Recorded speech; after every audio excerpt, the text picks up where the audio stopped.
Eu gostaria de convidá-lo, sem delongas, sem demora, para meditarmos num texto da Bíblia, e hoje nós vamos ter uma meditação um pouquinho mais breve daquela usual, neste culto de ceia, onde nós vamos vamos refletir apenas sobre um único versículo, mas eu diria que é um dos versículos mais importantes, mais emblemáticos, mais significativos da fé cristã.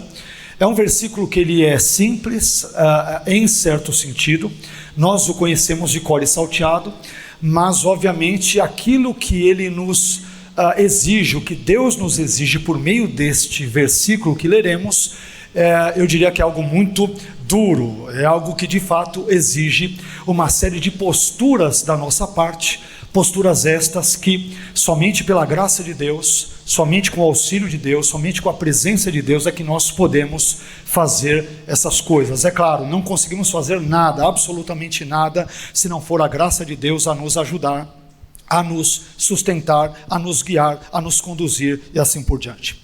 Bem, chega de mistério, abra por favor a sua Bíblia no Evangelho de Lucas, no capítulo 9 e versículo de número 23. Lucas, capítulo 9 e versículo 23.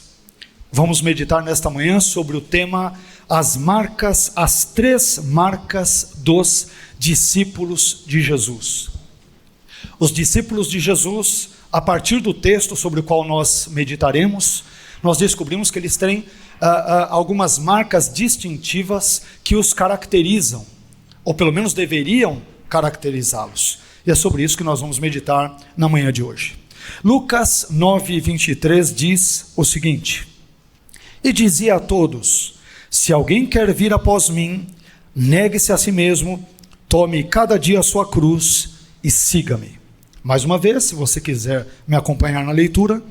E dizia a todos: Se alguém quer vir após mim, negue-se a si mesmo, tome cada dia a sua cruz e siga-me. Amém? Somente até aqui. Vamos orar e vamos pedir para que Deus fale conosco. Senhor, nós te agradecemos por podermos estar vivos nesta manhã. Quantos, Senhor, talvez não acordaram da noite anterior para esta manhã e simplesmente já partiram, ou estão com o Senhor, ou estão em outra condição, situação e lugar mais complicado, mais desfavorável. Mas o Senhor permitiu que hoje nós aqui estivéssemos vivos, pelo menos biologicamente vivos, mas também te pedimos que o Senhor nos ajude a estarmos espiritualmente vivos. E para que estejamos espiritualmente vivos, é necessário que nós tenhamos uma comunhão verdadeira, real, bíblica, profunda com o Senhor, ó Deus Pai, Filho e Espírito Santo. E esse texto que nós acabamos de ler, de alguma forma irá nos encaminhar para essa direção. Te pedimos, Senhor, que o Senhor nos abençoe nesta manhã, nos instrua acerca desses assuntos, ainda que rudimentares, ainda que fundamentais, Senhor, basilares sobre a fé cristã, presentes na sua palavra, mas que o Senhor nos ajude a entendermos esse texto, que o Senhor nos ajude sobretudo a praticá-lo, Senhor. Porque é um texto que traz poucas palavras, importantes palavras, palavras que nos confrontam, que nos impactam, que nos desafiam para seguirmos aí uma vida cristã correta, adequada, que te glorifica. E por isso nós te pedimos, ó Deus, que o Senhor nos dê graça, nos dê forças, nos dê condições, não apenas para aprendermos esses assuntos práticos, mas absolutamente relevantes para a fé cristã, e nos ajude também a colocá-los em prática no nosso dia a dia, conforme a sua graça assim nos possibilitar. Abençoe a nossa vida nesta hora, por favor, e nos instrua mais uma vez nos teus caminhos. É o que nós te pedimos, agradecidos no nome do seu Filho Jesus. Amém. Amém? Deus abençoe, meu irmão. Por favor, pode se assentar. Como eu adiantei, nós vamos falar nesta manhã sobre as 3 marcas dos discípulos de Jesus, a partir do texto ora lido.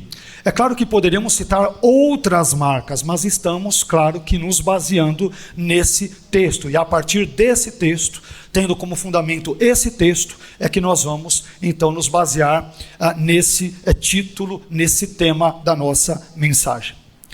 É interessante a fala de Jesus, porque ela já nos confronta logo de cara sobre como devem ser, ou como devem agir, ou como devem viver os discípulos de Jesus.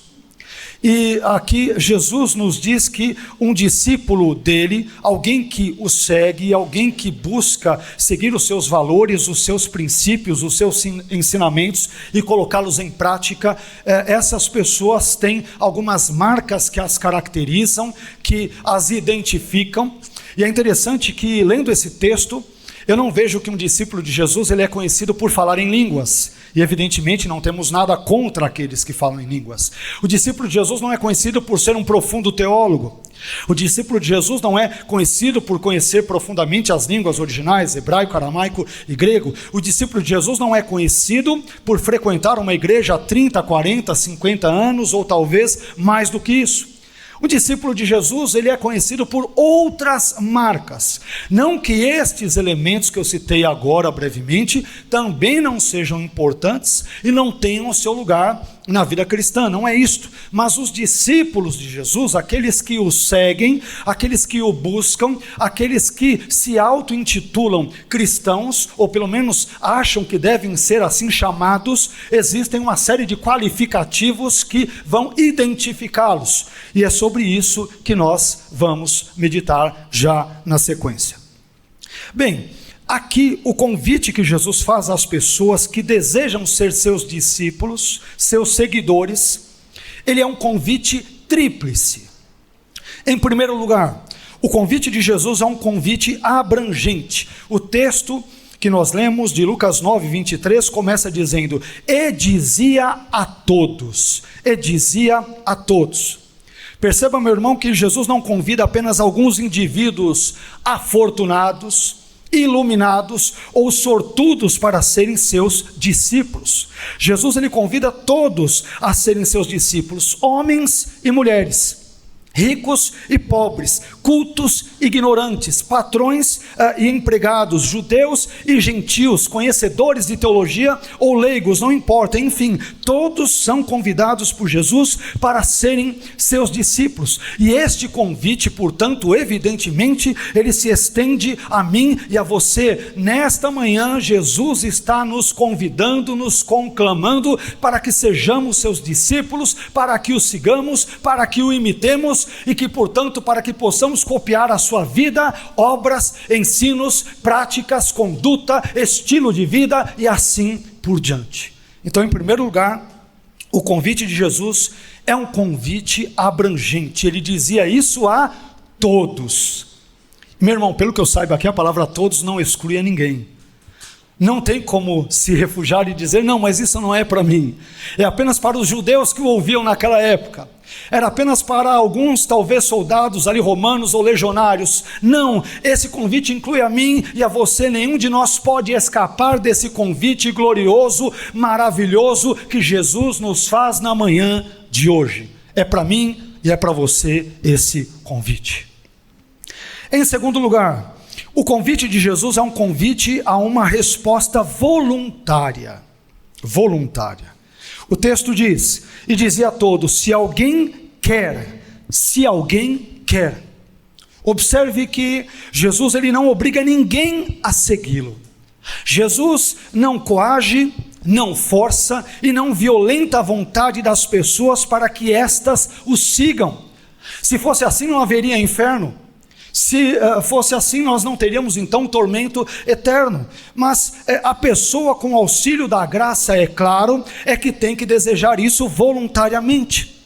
Da mesma forma, meus irmãos, Deus não obriga ninguém a acreditar nele e na sua palavra, e Deus também não obriga ninguém a querer passar a eternidade com ele. Ninguém vai ao céu, ninguém vive na eternidade sendo levado à eternidade puxado pelas orelhas. A pessoa tem que querer isso. E quando eu digo que tem que querer isso, não estou ensinando pelagianismo, semi-pelagianismo ou nada do gênero. Estou dizendo que nós devemos querer, mas é o próprio Deus, pela sua graça, quem nos capacita, nos habilita, nos ilumina e nos ajuda a querer. Mas Ele não nos forçará a isto, Ele nos ajudará a tomarmos esse tipo de atitude. Quer ver só como isso é interessante? Em Mateus 23, 37, um texto muito conhecido, Jesus diz aos judeus, por meio de uma linguagem metonímica, citando Jerusalém, ele diz: Jerusalém, Jerusalém, que matas os profetas e apedrejas os que te são enviados. Quantas vezes quis eu, Jesus, ajuntar os teus filhos, como a galinha junta os seus pintinhos debaixo das asas, mas você não quis. Nós temos que querer. Jesus diz: eu quis ajuntá-los, eu quis reuni-los, eu quis abençoá-los, eu quis transformá-los, eu quis de alguma forma impactar positivamente a vida de vocês, judeus, meus conterrâneos, mas vocês não quiseram. Vocês, é uma responsabilidade minha e sua.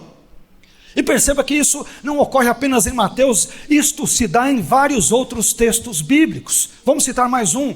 Por exemplo, em João 5,40, Jesus novamente diz aos judeus que o seguem, que o acompanham e que o ouvem em meio à multidão.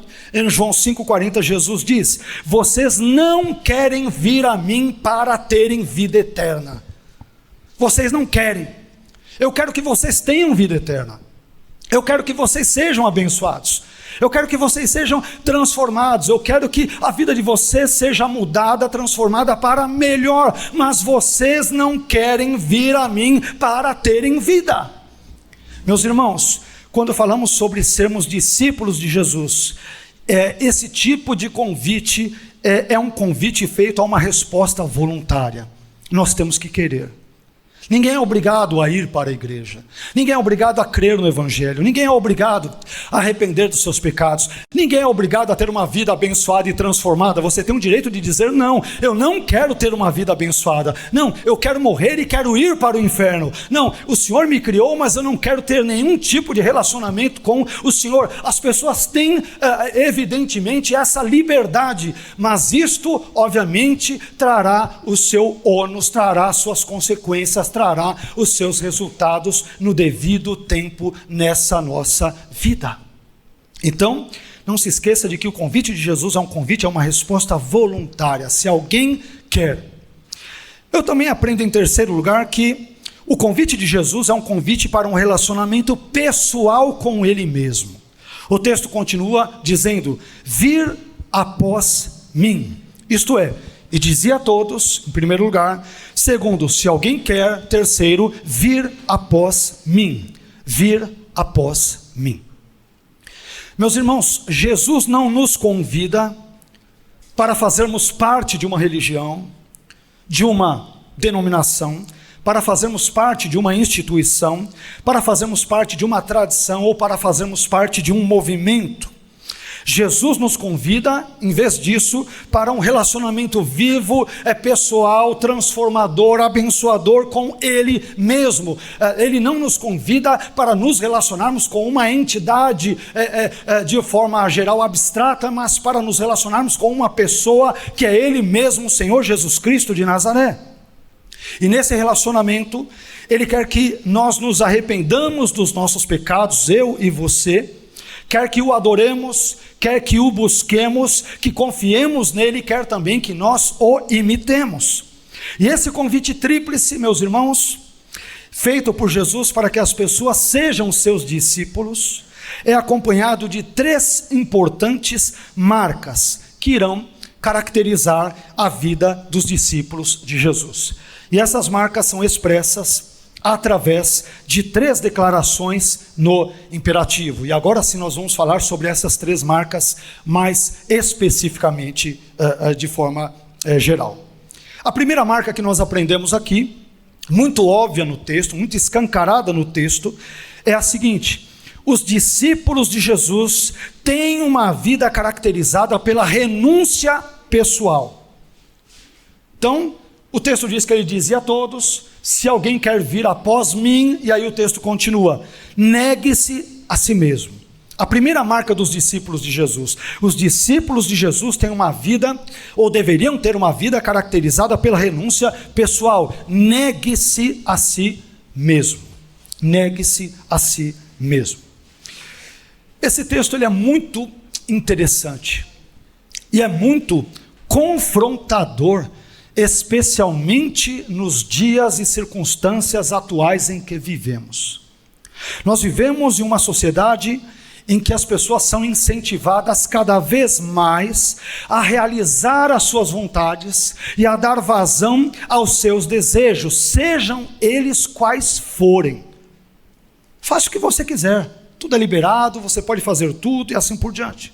Portanto, dizem as pessoas, se você tem vontade de ir para uma balada e encher a cara, então vá. Se você sente o desejo de ter um relacionamento extraconjugal, então tenha. Se você deseja fazer algo que irá deixá-lo feliz, não importa o que seja, então faça. Afinal de contas, como dizem alguns, nada é errado se te faz feliz. Por isso, se o cigarro e a bebida te acalmam, então fume e beba. Se o adultério faz com que você se sinta um garanhão, então vá em frente. Se a pornografia satisfaz a sua luxúria, então vá fundo. Se uma vida mergulhada em enganos e falcatruas faz você se sentir esperto e os outros idiotas, então continue assim. Meus irmãos, é assim que o mundo pensa e age. Essa é a filosofia do mundo, é assim que o mundo pensa, daí para pior. O pecado, o mundo e Satanás querem que nós nos autoafirmemos cada vez mais. Querem que nós vivamos hoje, como costumam dizer, como se não houvesse amanhã. Mas o discípulo de Jesus, ele não deve se autoafirmar, ele deve negar a si mesmo. Mas aí você talvez se pergunte, o que significa negar a si mesmo? Meu irmão, negar a si mesmo significa abster-se de fazer a sua vontade a fim de fazer a vontade de Deus.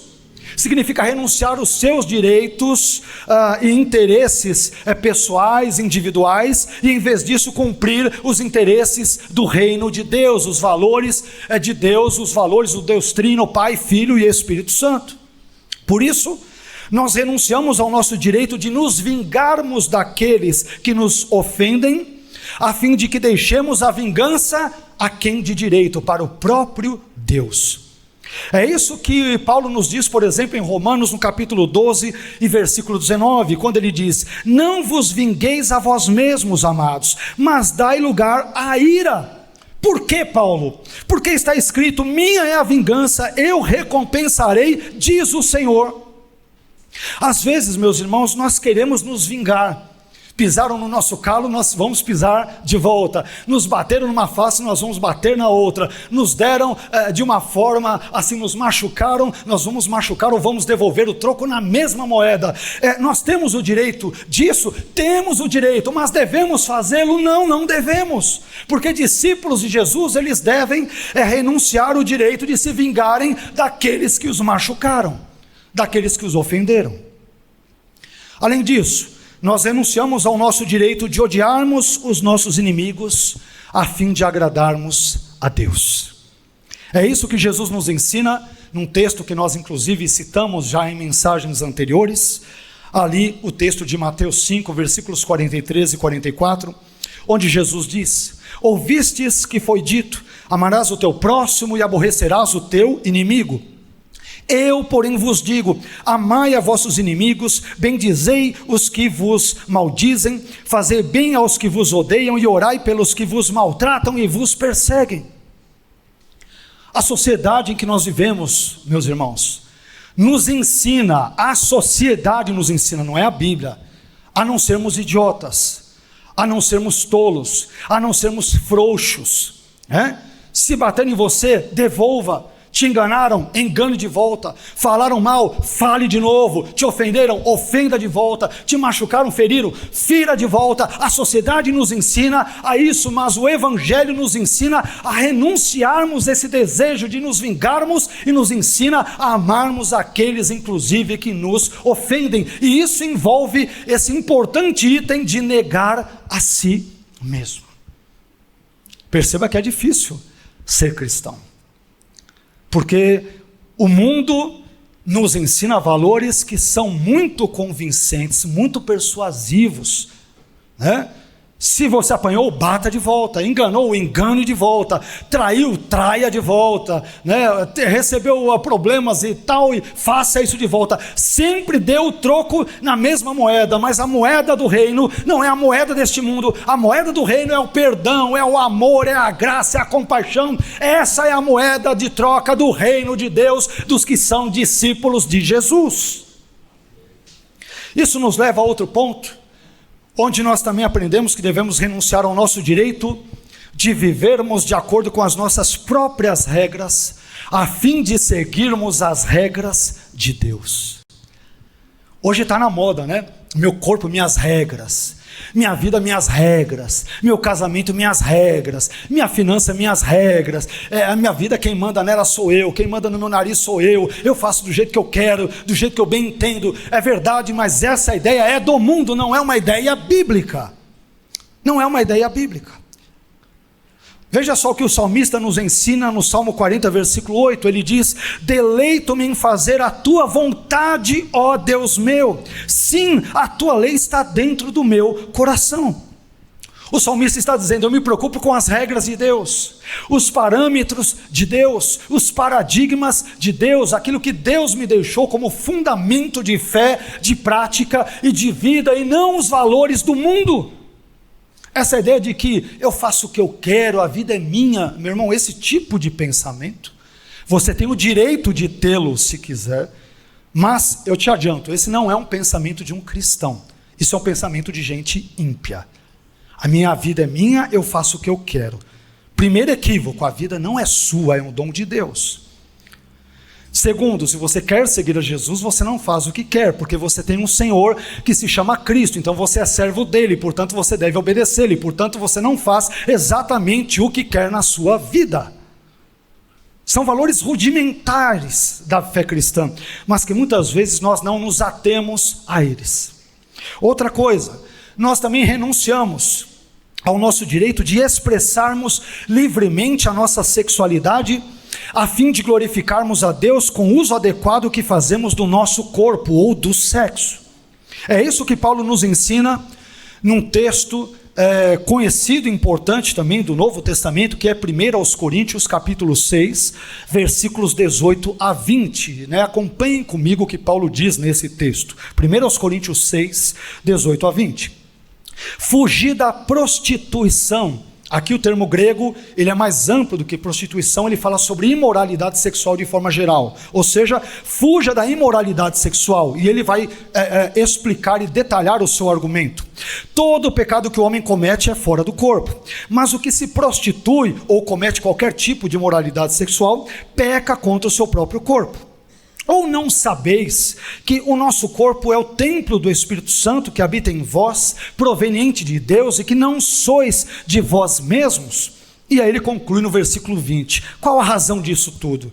Porque fostes comprados por bom preço. E aí, Paulo, o que eu devo fazer? Glorificai, pois, a Deus no vosso corpo e no vosso espírito, os quais pertencem a Deus. O seu corpo não é seu, ele é de Deus. Deus que o deu, e no dia certo, no tempo certo, de acordo com a vontade de Deus, da forma de Deus, de acordo com os desígnios de Deus, ele tomará esse corpo de volta e ele voltará à terra. Então, nós estamos neste mundo num regime de inquilinato. Então que Deus nos ajude a administrarmos bem o corpo que ele nos deu. Não estou aqui ensinando nada de gnosticismo, que somos uma alma que habita num corpo, que o corpo é a prisão da alma, não estou ensinando nada disso. Estou dizendo que tudo que nós temos e somos vem de Deus. Nosso corpo e alma e ou espírito, tudo que temos e somos, nossos planos, projetos, casamento, família, agenda, em última análise, são de Deus. Tem um texto do Novo Testamento do qual eu gosto muito, e é um texto que acaba com a gente, acaba com o nosso orgulho. Paulo vai dizer: tudo é vosso, e vós de Cristo, e Cristo de Deus. Logo segue-se que tudo que é meu não é meu, é de Deus. Paulo, ele trabalha todo um silogismo, todo um raciocínio para dizer: você não tem nada nessa vida, tudo que você tem não é seu, é de Deus.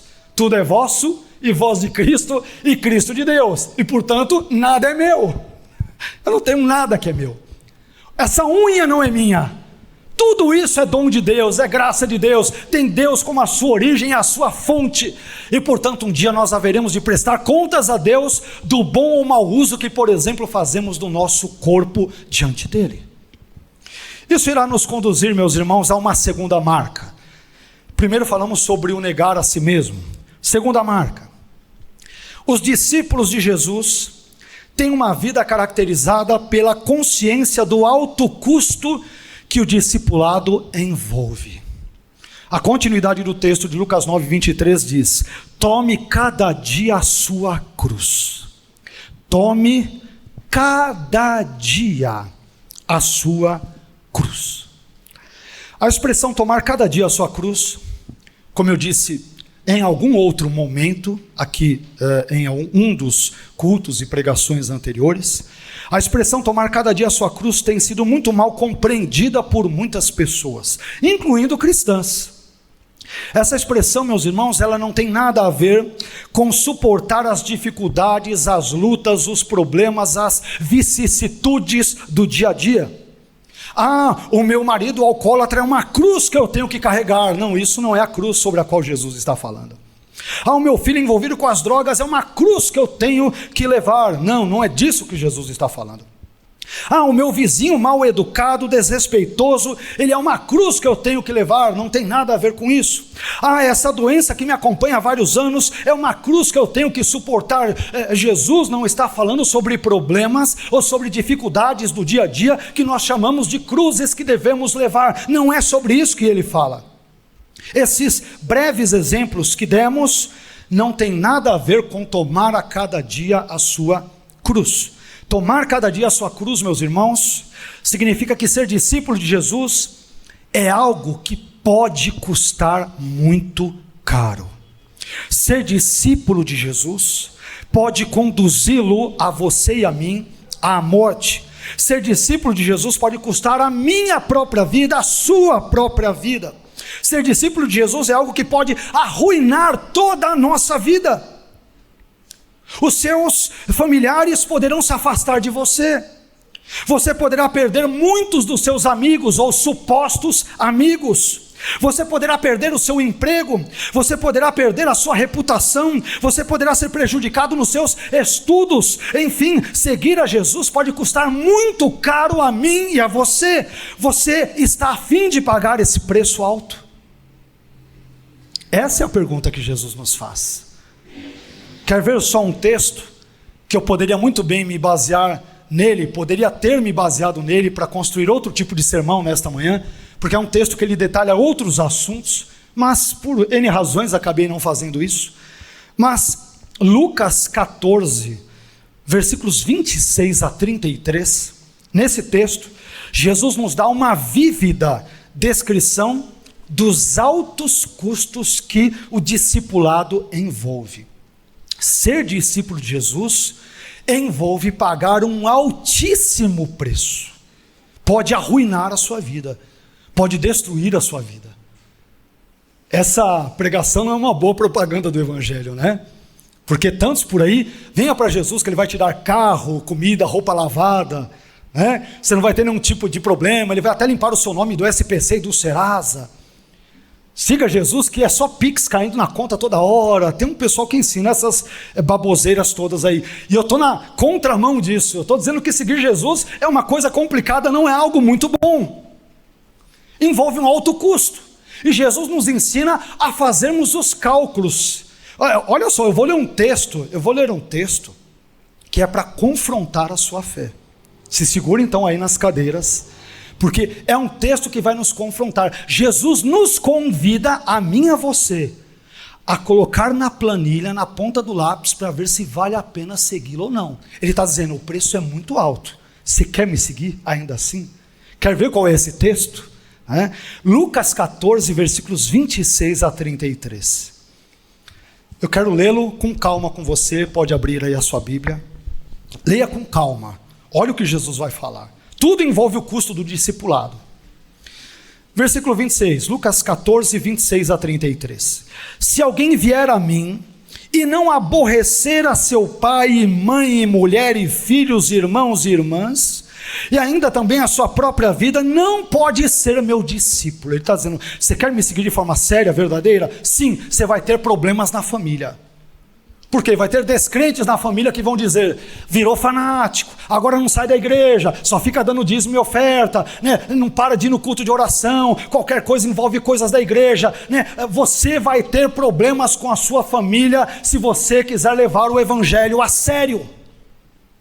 Continuando, versículo 27. E qualquer que não levar a sua cruz e não vier após mim, a mesma tônica de Lucas 9, 23, não pode ser meu discípulo. Pois qual de vós, querendo edificar uma torre, aí Jesus, ele usa duas ilustrações para explicar o alto custo do discipulado. Ele extrai uma ilustração da engenharia ou da construção civil e extrai outra ilustração do contexto bélico, do contexto da guerra. Olha a ilustração de Jesus. Então, ele vai exemplificar o que significa o custo do discipulado. Então, vamos lá. Versículo 28. Pois qual de vós, querendo edificar uma torre, não se assenta primeiro a fazer as contas dos gastos, para ver se tem com que a acabar?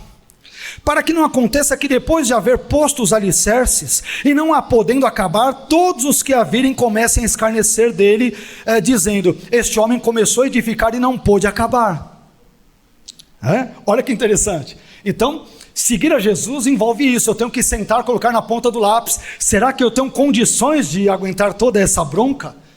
Familiares eventualmente virarem a cara para mim, eu ter a minha reputação jogada no lixo, ser maltratado na empresa, ser rotulado como isso e aquilo, será que vale a pena? Eu corro o risco de começar o evangelho e depois não acabar. Por quê? Porque o negócio é muito duro, é muito difícil. Jesus está dizendo, faça os cálculos e veja se você quer mesmo me seguir, porque me seguir não é algo fácil. É uma mensagem que está na contramão de tudo que a gente ouve por muitos lugares por aí. E aí ele usa agora a metáfora da guerra. Versículo 31. Ou qual é o rei que indo à guerra, a pelejar contra outro rei, não se assenta primeiro a tomar conselho sobre se com 10.000 pode sair ao encontro do que vem contra ele com 20.000? De outra maneira, estando o outro ainda longe, manda embaixadores e pede condições de paz. Ou seja, você vai para uma guerra, você tem que saber quantos soldados hábeis, capazes, qual é o contingente, porque você corre o risco de chegar no meio da guerra, né, e o negócio dar uma furada, você perder muitos soldados, você perder a guerra. Isso são metáforas para dizer, calcule os custos de ser meu discípulo. Pense bem se você quer me seguir. E aí Jesus arremata o versículo 33, ele resume tudo dizendo, assim pois qualquer de vós que não renuncia a tudo quanto tem, não pode ser meu discípulo. Vocês entenderam o que Jesus está dizendo aqui? Ele está nos convidando a fazermos os cálculos. Ele não está querendo enganar ninguém. Com Jesus não tem aquele contrato com as letras minúsculas no rodapé, eu nem consigo ler, eu não entendo. Ele está deixando bem claro, me seguir poderá custar a sua ruína, a sua tragédia, poderá atrapalhar o seu casamento, a sua família, os seus planos, os seus sonhos, as suas aspirações. Você quer me seguir de forma séria? Sim, eu quero Jesus. Pois bem, isso poderá custar a sua vida. Poderá custar a sua vida. E é por isso que o texto, ele vai dizer, tome cada dia a sua cruz. Seguir a Jesus significa crer nele, confiar nele, mesmo que isto te leve às últimas consequências, qual seja a morte.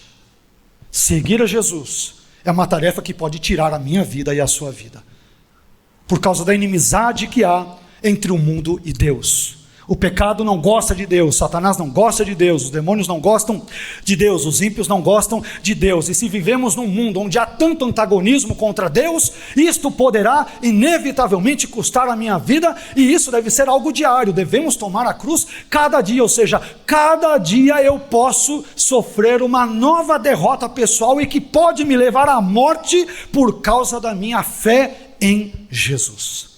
Crer em Jesus poderá te levar ao túmulo, meu irmão. Jesus está dizendo, você fez os cálculos sobre isso? Você pensou nisso? Você já refletiu sobre isso? É isso que você quer para a sua vida ou não? Em João 6, quando Jesus ele falava sobre uma série de outras coisas, aquele texto que fala sobre o pão do céu, entre tantos outros assuntos, sabe o que o texto diz? Chega um momento em que alguns dos discípulos de Jesus viram-lhe as costas e não o seguem mais. Certos ensinos que Jesus deu, alguns discípulos falaram, estou fora. Aí Jesus chega para os 12, e aí? Vocês querem então me virar as costas? E Pedro então vai dizer, não, Senhor, para onde iremos nós? Tu tens as palavras de vida eterna. Isso envolve o item que nós mencionamos agora há pouco, sobre a ideia de seguirmos a Jesus voluntariamente. Meu irmão, Jesus, ele não força, não coage nenhum de nós a segui-lo, isso deve ser algo voluntário. Mas não se esqueça de que isso pode custar tudo o que você tem e é.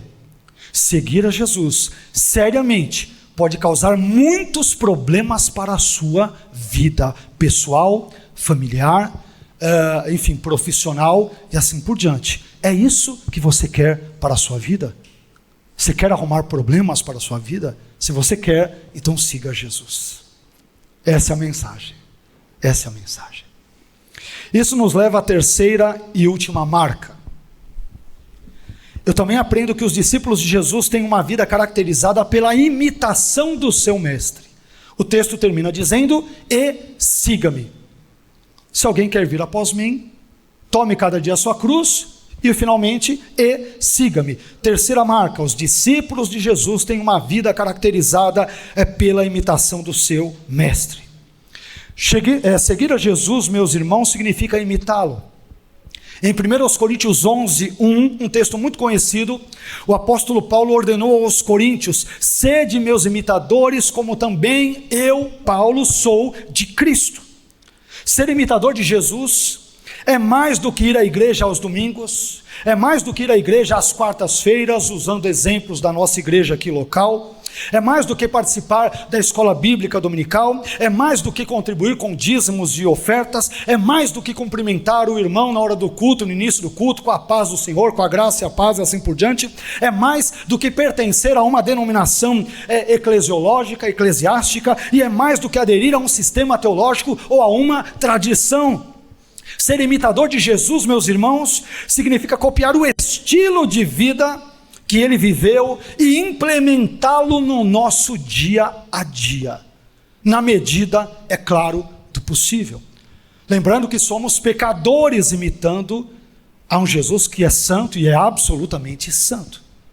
Então sempre haverá um gap, um abismo, entre o que nós somos e aquilo que Jesus é. Entre aquilo que nós fazemos e aquilo que Jesus é, em certo sentido, mas esse gap, se queremos seguir a Jesus efetivamente, ele deve ser diminuído na medida do possível com a graça de Deus, com o auxílio da graça de Deus. Isto significa dizer que se Jesus amou, nós também devemos amar. Se Jesus perdoou, nós também devemos perdoar. Se Jesus teve compaixão, nós também devemos ser compassivos. Se Jesus orou, nós também devemos orar. Se Jesus estudou as Escrituras, nós também devemos estudá-las. Enfim, se Jesus buscou fazer a vontade do Pai, nós também devemos buscar fazê-la. Amém?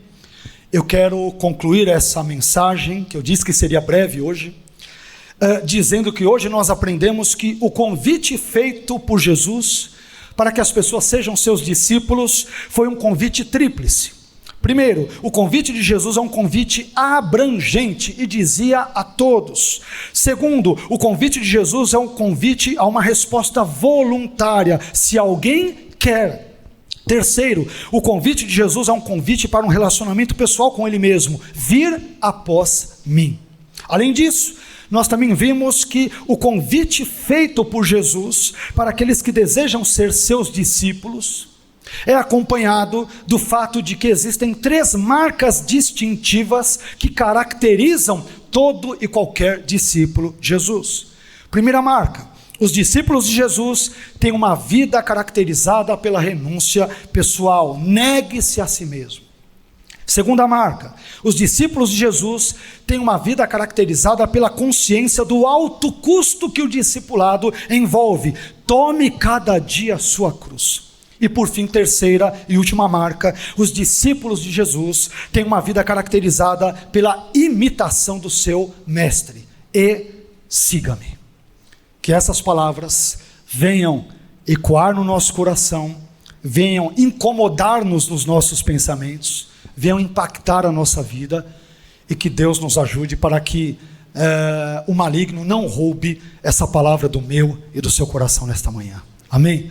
Meu irmão, ser discípulo de Jesus é algo sério, custa caro, custa tão caro, mas tão caro que pode envolver a sua própria vida, a própria vida. Que Deus nos dê graça para sermos seus discípulos, em nome de Jesus. Amém? Vamos ficar em pé?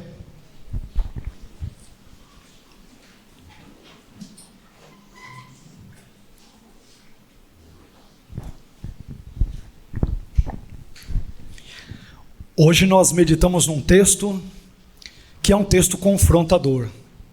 É um texto simples do Evangelho. Simples na maneira de lê-lo, é rápido, é breve, mas difícil em termos de praticá-lo, de vivê-lo, e em termos de tudo aquilo que ele envolve e pode nos custar. Seguir a Jesus de forma séria pode significar ruptura com muitas pessoas e circunstâncias. Muitas pessoas e circunstâncias. Eu me lembro que assim que me converti, eu comecei a evangelizar até o padre ali que tinha perto ali de casa. Quase que um dia derrubo ele no viaduto. Foi um evangelismo meio Karate Kid, alguma coisa do gênero, né? E aí puxei a batina, quase que ele cai com um pãozinho ali. Eu fui bem prudente, né? Claro. Aí comecei a evangelizar os amigos, tal. Todos eles viraram as costas para mim, todos. Eram amigos de balada, eram amigos que quando eu ia na balada, sexta-feira, 10 às 4, às 5 ali, que eu era bem baladeiro, né? Eu ia para vários lugares ali, amigos me acompanhavam, tinha uma turminha meio maluca, ia dormir no túmulo de cemitério, iam comigo.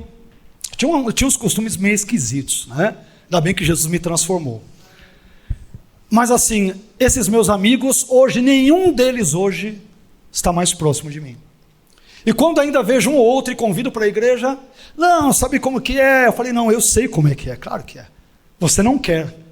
E a gente aprendeu que seguir a Jesus é algo que envolve uma resposta voluntária. Você tem que querer. Ninguém chegará ao céu sendo puxado pelas orelhas.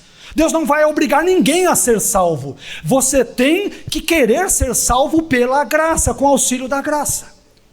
Onde estão os meus muitos amigos de infância e de juventude? Não tem um hoje. Para não ser, talvez exagerado, um ou outro ali dos trocentos que existiam. Cadê os meus amigos? Não gostam desse negócio de ser crente, de ter que ir para a igreja aos domingos. É melhor bater uma bolinha e tal, né? Não tenho nada contra jogar bola, nada disso. Mas estou dizendo que o compromisso dessas pessoas não é com Deus, é consigo mesmas. Só que eu aprendi hoje, como que é o negócio aqui? Se alguém quer seguir a Jesus, primeiro item, negue-se a si mesmo. Não há nada errado em jogar bola, mas Jesus deve vir primeiro. Não há nada errado em sair e ir para a praia, Jesus deve vir primeiro. Não há nada errado em fazer um churrasco com a moçada, com os amigos, Jesus deve ser prioridade na sua vida em tudo. Ah, mas eu tenho direito disso. Direito você tem, mas você deve. Nós só queremos ter direitos, mas nenhum de nós muitas vezes quer ter responsabilidades. Ser discípulo de Jesus envolve ser responsável. Isso pode custar caro. Pode custar a sua vida, pode custar a minha e a sua vida. Amém?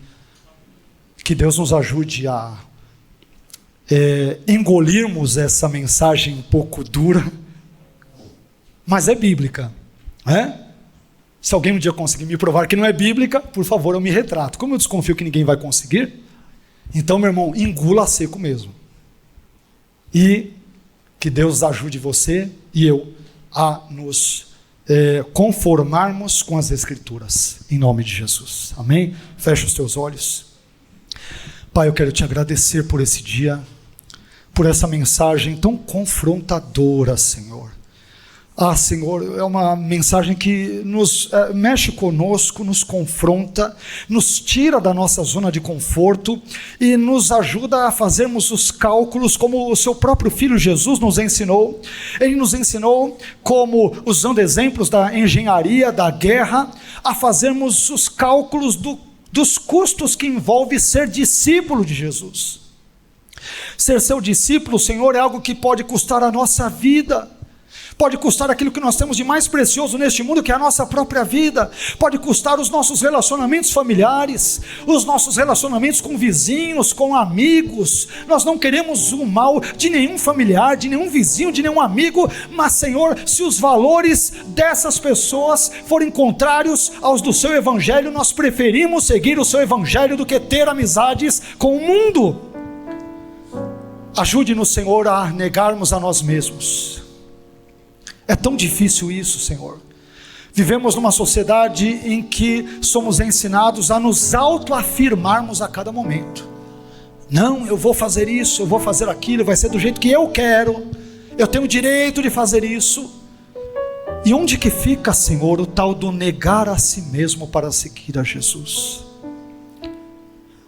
Temos que também tomar a cada dia a nossa cruz, seguir ao Senhor, crer no Senhor, imitar o Senhor, é algo que pode significar a morte a cada dia da nossa vida.